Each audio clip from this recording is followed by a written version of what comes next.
Press the bell icon on the YouTube app and never miss another update. Hello friends, आज हम बात करने वाले हैं गुप्त काल से संबंधित 40 सेलेक्टेड क्वेश्चंस के बारे में।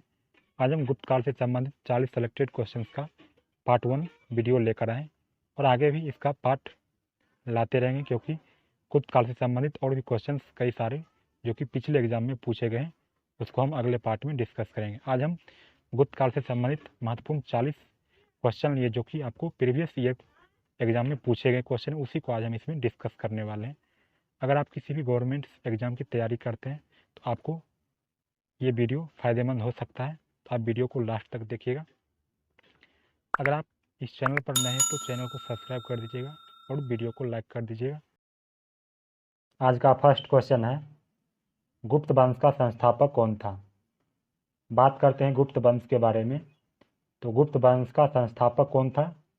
तो गुप्त वंश का संस्थापक था, इसका सही उत्तर होगा ऑप्शन नंबर सी, श्रीगुप्त। इसका सही उत्तर होगा श्रीगुप्त, जो कि गुप्त वंश का संस्थापक था। बात करते हैं गुप्त वंश के बारे में। तो गुप्त वंश का स्थापना 275 ईस्वी में श्रीगुप्त के द्वारा किया गया था। किसके द्वारा? श्रीगुप्त के द्वारा गुप्त वंश का नींव रखा गया था। कब रखा गया था?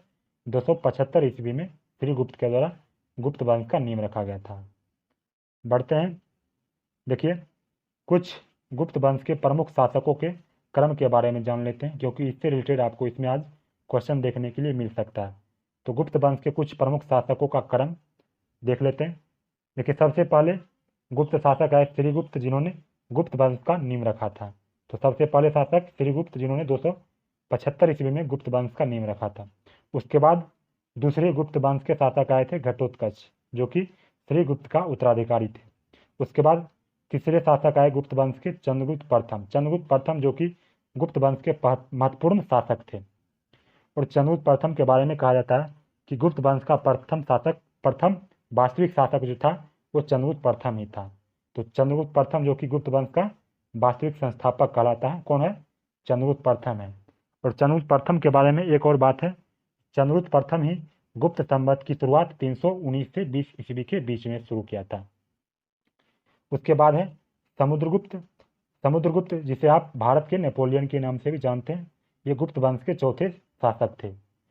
समुद्रगुप्त के बाद आए चंद्रगुप्त द्वितीय। चंद्रगुप्त द्वितीय भी गुप्त वंश के महत्वपूर्ण शासक थे, और इन्हें आप कई नामों से जानते हैं, जैसे विक्रमादित्य, परम भागवत, देवगुप्त, इन्हीं का उपाधि था।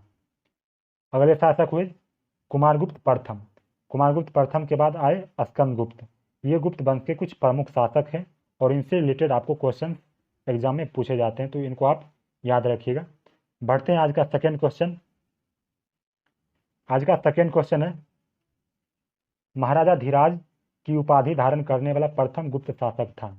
तो कौन से गुप्त शासक थे जो कि महाराजा धीराज की उपाधि धारण किया था? तो इसका सही उत्तर होगा ऑप्शन नंबर ए, चंद्रगुप्त प्रथम। इसका सही उत्तर होगा चंद्रगुप्त प्रथम, जो कि महाराजा धीराज की उपाधि धारण किया था। ये गुप्त वंश के तीसरे नंबर के शासक थे। बात करते हैं चंद्रगुप्त प्रथम के बारे में। तो चंद्रगुप्त प्रथम, जिसे आप गुप्त वंश का वास्तविक संस्थापक भी कह सकते हैं, और चंद्रगुप्त प्रथम ने ही 319 से 20 ईस्वी के बीच गुप्त संवत की शुरुआत की थी। तो चंद्रगुप्त प्रथम के बारे में आप ये दो महत्वपूर्ण बातें याद रख सकते हैं। बढ़ते हैं नेक्स्ट क्वेश्चन। नेक्स्ट क्वेश्चन है, किस साम्राज्य को हिंदुत्व का स्वर्णयुग माना जाता है?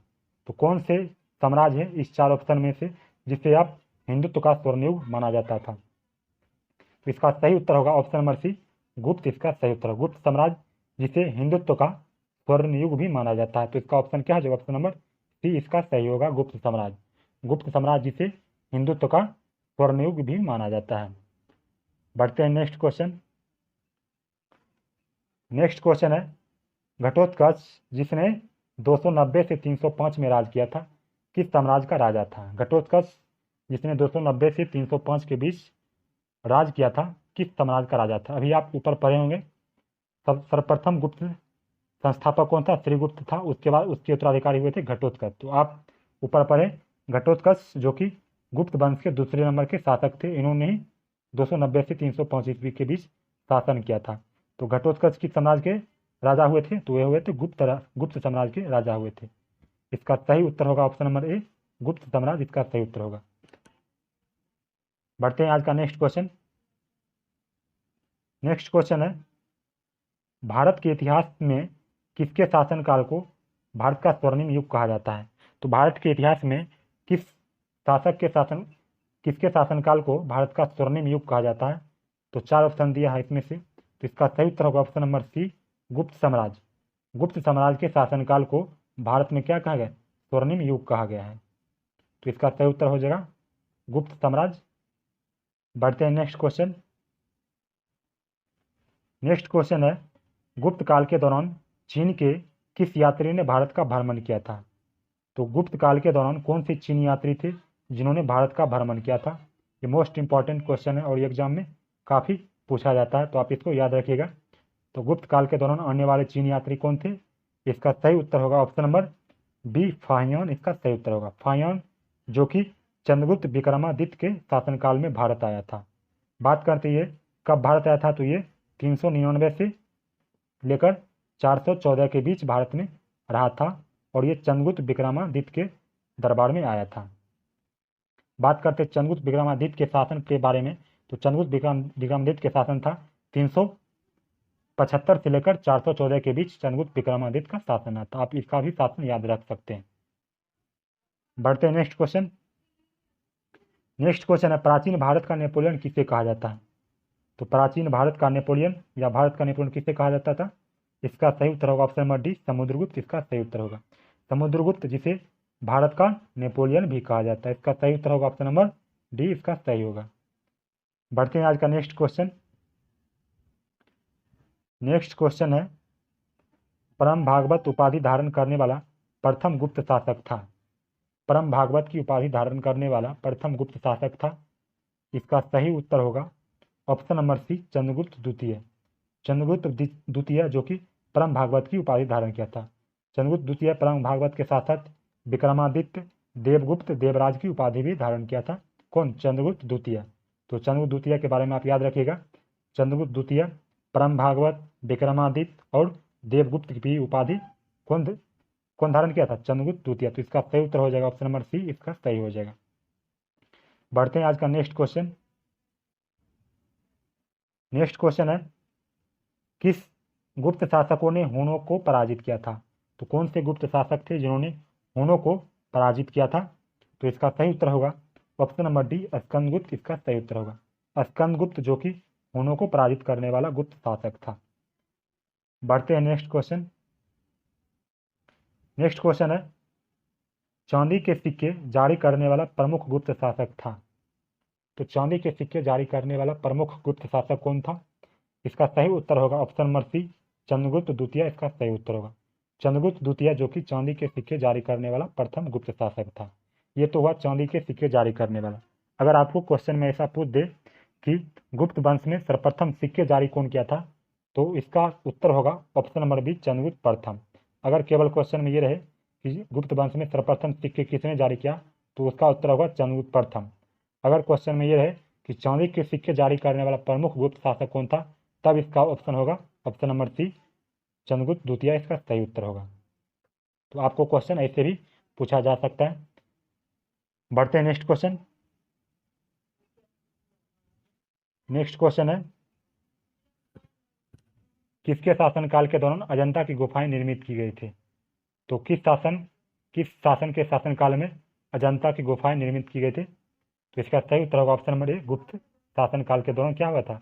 अजंता की गुफाओं का निर्माण किया गया था। बात करते हैं अजंता की गुफाओं में, तो इससे एक और क्वेश्चन पूछा जा सकता है कि अजंता की गुफा में कौन से गुफा हैं जिनका संबंध गुप्त वंश से था? तो अजंता की गुफाओं में 16 गुफा नंबर 16 और 17 जो गुफा है वो कि गुप्त वंश से संबंधित है। तो आपको क्वेश्चन में यह भी पूछा जा सकता है कि अजंता की गुफाओं में कौन से गुफा हैं जो कि गुप्त वंश से संबंधित है? तो उसका हो जाएगा आंसर क्या हो जाएगा? 16 और 17 नंबर जो गुफा है किससे संबंधित है? गुप्त वंश से संबंधित है। आप ऐसे भी क्वेश्चन याद रख सकते हैं। बढ़ते हैं नेक्स्ट क्वेश्चन। नेक्स्ट क्वेश्चन है, गुप्त काल में बराहमिहिर ने प्रसिद्ध पुस्तक बृहद संहिता की रचना की थी। यह किस विषय पर आधारित प्रबंध था? बराहमिहिर जिन्होंने पुस्तक बृहद संहिता की रचना की थी, यह किस विषय पर आधारित था? तो इसका सही उत्तर होगा ऑप्शन नंबर बी खगोल विज्ञान। खगोल विज्ञान इसका सही उत्तर होगा। बात करते हैं ब्राह्मीर के बारे में। तो ब्राह्मीर जो कि एक गणितज्ञ और खगोल वैज्ञानिक थे और इन्होंने ही बृहद संहिता की रचना की थी और यह पुस्तक खगोल विज्ञान पर क्या थी, आधारित थे। बात करते हैं ब्राह्मीर के बारे में। तो ब्राह्मीर जो कि चंद्रगुप्त द्वितीय के दरबार में शामिल थे। बढ़ते हैं नेक्स्ट क्वेश्चन। नेक्स्ट क्वेश्चन है मेहरौली में जंगरहित लौह स्तंभ किसने स्थापित किया था? मेहरौली में जंगरहित लौह स्तंभ किसने स्थापित किया था? तो इसका सही उत्तर होगा ऑप्शन नंबर सी चंद्रगुप्त द्वितीय। चंद्रगुप्त द्वितीय ने मेहरौली में स्थित जंगरोधित लौह स्तंभ स्थापित किया था।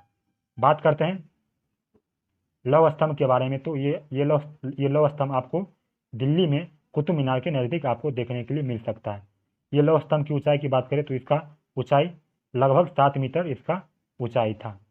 तो दिल्ली में लौह जंगरहित स्तंभ किसने स्थापित किया था? चंद्रगुप्त द्वितीय ने स्थापित किया था और ये लगभग कितना मीटर लंबा है? 7 मीटर लंबा है। बढ़ते हैं नेक्स्ट क्वेश्चन। नेक्स्ट क्वेश्चन है दिल्ली के मेहरौली के कुवत उल इस्लाम मस्जिद के प्रांगण में स्थित लोहा स्तंभ किसकी स्मृति में है? दिल्ली के मेहरौली में जो कुवत उल इस्लाम मस्जिद के प्रांगण में जो लौह स्तंभ है वह किसकी स्मृति में बनाया गया था? तो इसका सही उत्तर होगा ऑप्शन नंबर बी राजा चंद्र की स्मृति में बनाया गया था। इसका सही उत्तर क्या आ जाएगा?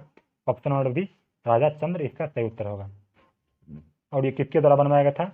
ये चंद्रगुप्त द्वितीय के द्वारा बनवाया गया था। बढ़ते हैं नेक्स्ट क्वेश्चन। नेक्स्ट क्वेश्चन है मेहरौली स्थित लौह स्तंभ का निर्माण किस सदी में हुआ था? बात करते हैं मेहरौली स्थित लौह स्तंभ का निर्माण किस सदी में हुआ था? तो इसका निर्माण हुआ था चतुर्थ सदी में हुआ था। किसमें? चतुर्थ सदी में इसका निर्माण हुआ था। किसके द्वारा किया गया था? ये किया गया था चंद्रगुप्त द्वितीय के द्वारा किया गया था। चंद्रगुप्त द्वितीय जिसे आप विक्रमादित्य के नाम से भी जानते हैं। बढ़ते हैं नेक्स्ट क्वेश्चन। नेक्स्ट क्वेश्चन है फाहियान किसके शासनकाल के दौरान भारत आया था? फाहियान ऊपर आप पढ़े होंगे क्वेश्चन। ये फाहियान किसके शासनकाल के दौरान भारत आया था? तो इसका सही उत्तर होगा ऑप्शन नंबर ए चंद्रगुप्त द्वितीय इसका सही उत्तर होगा। चंद्रगुप्त द्वितीय के शासनकाल में फाहियान 399 से 414 के बीच भारत में रहा था। कब? 399 से 414 के बीच फाहियान ने भारत की यात्रा किया था। चंद्रगुप्त द्वितीय के शासनकाल की बात करें तो चंद्रगुप्त द्वितीय का शासनकाल रहा था 375 से 414 के बीच इसका शासनकाल रहा था। और इसी के शासनकाल के बीच फाहियान जो कि चीनी यात्री थे जो कि भारत आया था। ये क्वेश्चन आप काफ़ी पूछा जाता है एग्जाम में, आप इसको याद रखिएगा। बढ़ते हैं नेक्स्ट क्वेश्चन। नेक्स्ट क्वेश्चन निम्न में से किनके सिक्के संगीत के प्रति उनका प्रेम दर्शाता है? तो किस वंश के शासक के सिक्के हैं जो जिनका उनके संगीत के प्रति प्रेम दर्शाता है? तो इसका सही उत्तर होगा ऑप्शन नंबर सी गुप्त के सिक्के। गुप्त के सिक्के क्या हैं? उनके संगीत के प्रति उनका प्रेम दर्शाता है। तो इसका सही उत्तर होगा ऑप्शन नंबर सी गुप्त के सिक्के जो कि संगीत के प्रति उनका प्रेम दर्शाता है। बढ़ते हैं नेक्स्ट क्वेश्चन। नेक्स्ट क्वेश्चन है पहला गुप्त शासक जिसने सिक्का जारी किया था। आपको ऊपर बताए होंगे कि अगर ऐसा रहे क्वेश्चन कि पहला गुप्त शासक जिसने सिक्का जारी किया तो इसका उत्तर क्या हो जाएगा? चंद्रगुप्त प्रथम हो जाएगा। तो इसका उत्तर चंद्रगुप्त प्रथम इसका सही उत्तर होगा।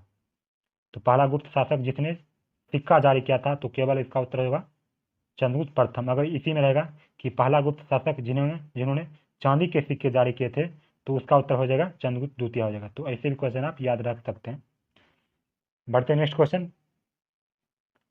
नेक्स्ट क्वेश्चन है चंद्रगुप्त द्वितीय और किस नाम से जाना जाता था? जैसा कि आपको बताया चंद्रगुप्त द्वितीय कई उपाधि धारण किए थे जिनमें से उनका महत्वपूर्ण उपाधि क्या था? विक्रमादित्य की उपाधि के नाम से जाने जाते थे। तो चंद्रगुप्त द्वितीय और किस नाम से जाने जाते थे? तो विक्रमादित्य के नाम से जाने जाते थे। इसका सही उत्तर होगा ऑप्शन नंबर सी विक्रमादित्य के नाम से जाने जाते थे।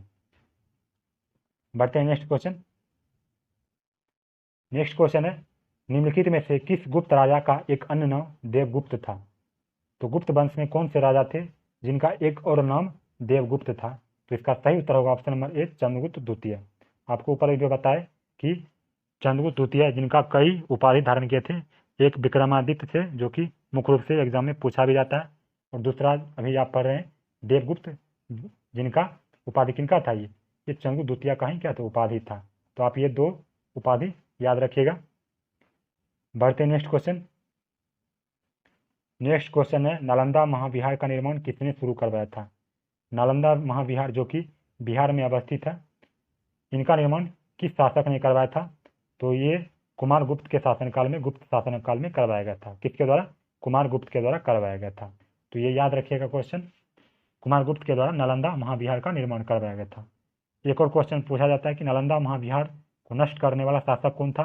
तो वो थे बख्तियार खिलजी, जिन्होंने नालंदा महाविहार को नष्ट किया था। बढ़ते हैं नेक्स्ट क्वेश्चन। नेक्स्ट क्वेश्चन है, गुप्त काल में सती प्रथा का प्रथम अभिलेखित साक्ष्य प्राप्त हुआ है, कहाँ से? तो गुप्त काल में सती प्रथा का प्रथम अभिलेखित साक्ष्य कहाँ से प्राप्त हुआ है? तो इसका सही उत्तर होगा ऑप्शन नंबर बी, एरन से। एरन में जो अभिलेख प्राप्त हुआ था वहीं से क्या प्राप्त हुआ था? सती प्रथा का प्रमाण प्राप्त हुआ था। तो इसका सही उत्तर होगा ऑप्शन नंबर बी, एरन अभिलेख से क्या प्राप्त हुआ? सती प्रथा का प्रमाण प्राप्त होता है गुप्त काल में। तो ये क्वेश्चन आप याद रखिएगा। बढ़ते हैं नेक्स्ट क्वेश्चन। नेक्स्ट क्वेश्चन है, शक विजेता किसे जाना जाता है? तो शक विजेता के नाम से किसे जाना जाता है? इसका सही उत्तर होगा ऑप्शन नंबर सी, चंद्रगुप्त द्वितीय। चंद्रगुप्त द्वितीय जिसे शक विजेता के नाम से भी जाना जाता है। चंद्रगुप्त द्वितीय जो कि शक विजेता के उपरांत में ही इन्होंने विक्रमादित्य की उपाधि धारण किया था। तो ये भी क्वेश्चन पूछा जा सकता है, शक विजय के उपलक्ष्य में चंद्रगुप्त द्वितीय ने किस उपाधि, कौन सी उपाधि धारण की थी? तो थे विक्रमादित्य की उपाधि धारण की थी। बढ़ते हैं नेक्स्ट क्वेश्चन। नेक्स्ट क्वेश्चन है, सारनाथ की भूमि स्पर्श मुद्रा वाली बुद्ध की प्रतिमा कलंकित है, किस काल से कलंकित है? तो सारनाथ की भूमि स्पर्श मुद्रा वाली बुद्ध प्रतिमा कलंकित है किस काल से? इसका सही उत्तर होगा ऑप्शन नंबर ए, गुप्त काल से कलंकित है। तो इसका सही उत्तर क्या रहेगा? ऑप्शन नंबर ए, गुप्त काल से। बढ़ते हैं नेक्स्ट क्वेश्चन। नेक्स्ट क्वेश्चन है, रजत सिक्के जारी करने वाला प्रथम गुप्त शासक था। बात करते हैं रजत सिक्के के बारे में। गुप्त वंश में सिक्के से संबंधित अभी आपको 2 क्वेश्चन ऊपर बता चुके हैं। अब ये तीसरा क्वेश्चन है, रजत सिक्के जारी करने वाला प्रथम गुप्त शासक कौन था? तो इसका सही उत्तर होगा option number D, option number C, इसका चंद्रगुप्त द्वितीय इसका सही उत्तर हो जाएगा। तो चंद्रगुप्त द्वितीय जो कि रजत सिक्के जारी किया था। रजत सिक्के जिसे आप चांदी के सिक्के भी कह सकते हैं। अभी ऊपर आपको बताए होंगे कि चांदी के सिक्के जारी करने वाला कौन से गुप्त शासक थे? वो थे चंद्रगुप्त द्वितीय थे। और केवल गुप्त वंश में सिक्के जारी करने को क्वेश्चन है तो वो होगा चंद्रगुप्त प्रथम होगा। तो क्वेश्चन आपको ऐसे भी पूछा जा सकता है कि चंद्रगुप्त द्वितीय जो कि रजत सिक्के, चांदी के सिक्के जारी किए थे। बढ़ते हैं नेक्स्ट क्वेश्चन। नेक्स्ट क्वेश्चन है, गुप्त काल में किस धातु के सर्वाधिक सिक्के जारी किए गए थे? तो गुप्त काल में सर्वाधिक किस धातु के सिक्के जारी किए गए थे? ये भी क्वेश्चन काफी इंपॉर्टेंट है। गुप्त काल में सर्वाधिक किस धातु के सिक्के जारी किए गए थे? इसका सही उत्तर होगा ऑप्शन नंबर ए, सोना इसका सही उत्तर होगा। गुप्त काल में सर्वाधिक सोने के सिक्के जारी किए गए थे। सिक्के से संबंधित आपको 2 से 3 क्वेश्चन आपको बता देते हैं। गुप्त काल में सर्वाधिक सोने के सिक्के जारी किए गए, तो उसके बाद अगर आपको ये क्वेश्चन पूछता है कि सर्वाधिक शुद्ध सोने के सिक्के किसके शासनकाल में जारी किए गए थे? तो उसका उत्तर होगा कुषाण। क्या होगा? कुषाण उसका उत्तर होगा। सर्वाधिक शुद्ध सोना होगा तो वहां पर हो जाएगा उत्तर उसका कुषाण हो जाएगा। अगर केवल सर्वाधिक सोने के सिक्के हो तो वहां उत्तर क्या हो जाएगा? वहां उत्तर हो जाएगा गुप्त वंश में क्या हुआ था? सर्वाधिक सोने के सिक्के जारी किए गए। तो आपको ऐसे भी क्वेश्चन पूछा जा सकता है कि सर्वाधिक सोने के सिक्के किसके शासनकाल में? तो वो होगा गुप्त के शासनकाल में। अगर ऐसा क्वेश्चन है कि सर्वाधिक शुद्ध सोने के सिक्के, तो उसका होगा आंसर कुषाण, उसका आंसर होगा कुषाण वंश उसका आंसर होगा। बढ़ते हैं नेक्स्ट क्वेश्चन। नेक्स्ट क्वेश्चन है, प्रसिद्ध गुप्त संवत निम्नलिखित में से किस वर्ष शुरू किया गया था? बात करते हैं प्रसिद्ध गुप्त संवत के बारे में, किस वर्ष शुरू किया गया था? तो इसका सही उत्तर होगा ऑप्शन नंबर ए, 319 ईस्वी में गुप्त संवत की शुरुआत की गई थी। आपको हम वीडियो के शुरू में ही बताए होंगे कि गुप्त संवत की शुरुआत किसने की थी? चंद्रगुप्त प्रथम ने किया था। कब किया था? 319 से 20 ईस्वी के मध्य किया था गुप्त संवत की शुरुआत, चंद्रगुप्त प्रथम ने किया था। बढ़ते हैं आज का नेक्स्ट क्वेश्चन। नेक्स्ट क्वेश्चन है, इलाहाबाद स्तंभ के शिलालेख में किसकी उपलब्धियां वर्णित है? इलाहाबाद में जो स्तंभ है उसके शिलालेख में किसकी उपलब्धियां वर्णित है? कौन से गुप्त राजा के बारे में? तो इसका सही उत्तर होगा option number C, Samudragupta. Samudragupta के बारे में इलाहाबाद स्तंभ के शिलालेख में उनकी उपलब्धियां क्या है? वर्णित हैं। तो इसका सही उत्तर होगा ऑप्शन नंबर सी, इसका सही होगा समुद्रगुप्त। बढ़ते हैं नेक्स्ट क्वेश्चन। नेक्स्ट क्वेश्चन है, गुप्त काल के चांदी के सिक्के को कहते थे? गुप्त काल में जो चांदी के सिक्के थे उसे क्या कहते थे? इसका सही उत्तर होगा ऑप्शन नंबर बी रुपयक उसे कहा जाता था। चांदी के सिक्के को गुप्त काल में क्या कहा जाता था? रुपयक कहा जाता था। तो ये भी क्वेश्चन काफी इंपॉर्टेंट है, इसको याद रखिएगा। बढ़ते हैं नेक्स्ट क्वेश्चन। नेक्स्ट क्वेश्चन है हरिसेन निम्नलिखित राजाओं में से किसका राजकवि था? बात करते हैं हरिसेन के बारे में। तो हरिसेन निम्नलिखित राजाओं में से किसका राजकवि था? तो इसका सही उत्तर होगा ऑप्शन नंबर बी, समुद्रगुप्त इसका सही उत्तर होगा। समुद्रगुप्त का क्या था? कवि था। कौन? हरिसेन। बढ़ते हैं नेक्स्ट क्वेश्चन। नेक्स्ट क्वेश्चन है प्राचीन भारत के विख्यात चिकित्सक धन्वंतरी ने अपना परामर्श किसके दरबार में दिया था? बात करते हैं प्राचीन भारत के विख्यात चिकित्सक धन्वंतरी के बारे में। धन्वंतरी जो कि आयुर्वेद के जनक भी कहलाते हैं, ने अपना परामर्श किसके दरबार में दिया था? धन्वंतरी ने अपना परामर्श किसके दरबार में दिया था? कौन से गुप्त राजा के दरबार में? तो इसका सही उत्तर होगा ऑप्शन नंबर सी, चंद्रगुप्त द्वितीय। चंद्रगुप्त द्वितीय के दरबार में धन्वंतरी ने अपना परामर्श दिया था। बात करते हैं धन्वंतरी के बारे में। धन्वंतरी जो कि चंद्रगुप्त द्वितीय के नवरत्नों में शामिल था और इसे धन्वंतरी को आयुर्वेद के जनक के रूप में भी जाना जाता है। बढ़ते हैं नेक्स्ट क्वेश्चन आज का नेक्स्ट क्वेश्चन है एरन अभिलेख का संबंध किस शासक से है? बात करते हैं एरन अभिलेख के बारे में। तो एरन अभिलेख का संबंध किस शासक से था? तो इसका सही उत्तर होगा ऑप्शन नंबर डी, भानुगुप्त इसका सही उत्तर होगा। एरन अभिलेख का संबंध किस शासक से था? तो भानुगुप्त इसका सही उत्तर होगा। बढ़ते हैं नेक्स्ट क्वेश्चन। प्राचीन भारत में किस वंश का शासनकाल स्वर्णयुग कहा जाता था? तो प्राचीन भारत में किस वंश के शासनकाल को स्वर्णयुग कहा जाता था? इसका सही उत्तर होगा ऑप्शन नंबर सी, गुप्त इसका सही हो जाएगा। गुप्त वंश के शासन को क्या कहा जाता है प्राचीन भारत में? स्वर्ण युग कहा जाता है। नेक्स्ट क्वेश्चन है बाल विवाह की प्रथा आरंभ हुई थी। बाल विवाह की प्रथा कब आरंभ हुई थी? 4 ऑप्शन दिया है, इसमें से आप बाल विवाह की प्रथा की बात करें तो बाल विवाह की प्रथा आरंभ हुई थी। इसका सही उत्तर होगा ऑप्शन नंबर सी, गुप्त काल में बाल विवाह प्रथा की क्या आरंभ हुई थी। तो इसका सही उत्तर क्या है? ऑप्शन नंबर सी इसका सही हो जाएगा। ये भी क्वेश्चन काफी इंपॉर्टेंट है, इसको याद रखिएगा। बाल विवाह की प्रथा किसके शासनकाल में हुई थी? तो गुप्त काल के शासनकाल में आरंभ हुई थी। बढ़ते हैं नेक्स्ट क्वेश्चन। नेक्स्ट क्वेश्चन है तांबा का सिक्का जारी करने वाला पहला गुप्त शासक कौन था?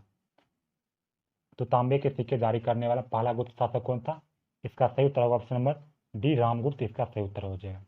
रामगुप्त जो कि गुप्त शासक थे, इन्होंने ही तांबे के सिक्के जारी किए थे। सिक्के से संबंधित आपको हम 3 से 4 क्वेश्चन बता चुके हैं और याद रखिएगा क्योंकि इससे रिलेटेड आपको क्वेश्चन एग्जाम में पूछे जा सकते हैं।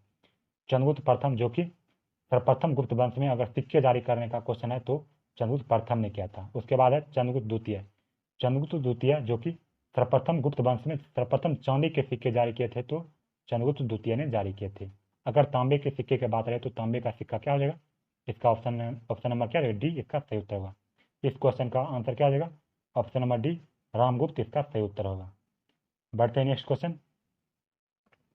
नेक्स्ट क्वेश्चन है हरिसेन जो प्रयाग प्रशस्ति अभिलेख का लेखक था किस गुप्त शासक के दरबारी कवि था? तो हरिसेन जो कि प्रयाग प्रशस्ति अभिलेख का लेखक था वह किस गुप्त शासक के दरबार का कवि था? इसका सही उत्तर होगा ऑप्शन नंबर बी, समुद्रगुप्त इसका सही हो जाएगा। समुद्रगुप्त के क्या थे? दरबारी कवि थे हरिसेन। बढ़ते हैं नेक्स्ट क्वेश्चन। नेक्स्ट क्वेश्चन है चंद्रगुप्त द्वितीय के काल में विद्या, कला और साहित्य का महान केंद्र कौन सा था? कौन सा जगह था जो कि चंद्रगुप्त द्वितीय के काल में विद्या, कला और साहित्य का महान केंद्र था? इसका सही उत्तर होगा option number C, Ujjain. Ujjain क्या था? चंद्रगुप्त द्वितीय के शासनकाल में कला और विद्या और साहित्य में क्या था? एक महत्वपूर्ण केंद्र था। बढ़ते नेक्स्ट क्वेश्चन। नेक्स्ट क्वेश्चन है किस गुप्त शासक को कविराज कहा गया है? तो कौन से गुप्त शासक हैं जिसे कविराज भी कहा गया है? तो इसका सही उत्तर होगा option number B, Samudragupta. Samudragupta जिसे क्या कहा गया है? कविराज की उपाधि भी दी गई। किसे? समुद्रगुप्त को। तो ये भी क्वेश्चन काफी इंपॉर्टेंट है, इसको याद रखिएगा। कविराज की उपाधि किसे दी गई थी? समुद्रगुप्त को दी गई थी।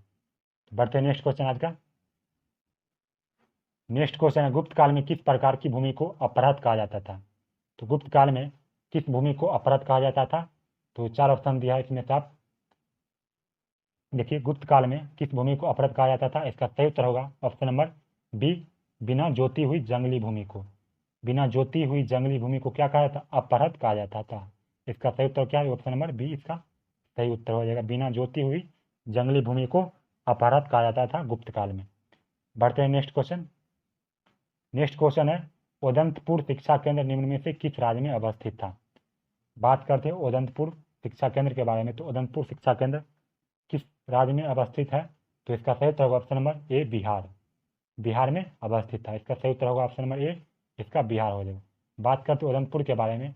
उदंतपुर का अगर आधुनिक नाम पूछा जाता है तो आधुनिक नाम इसका बिहार शरीफ है, जो कि नालंदा जिले में पड़ता है।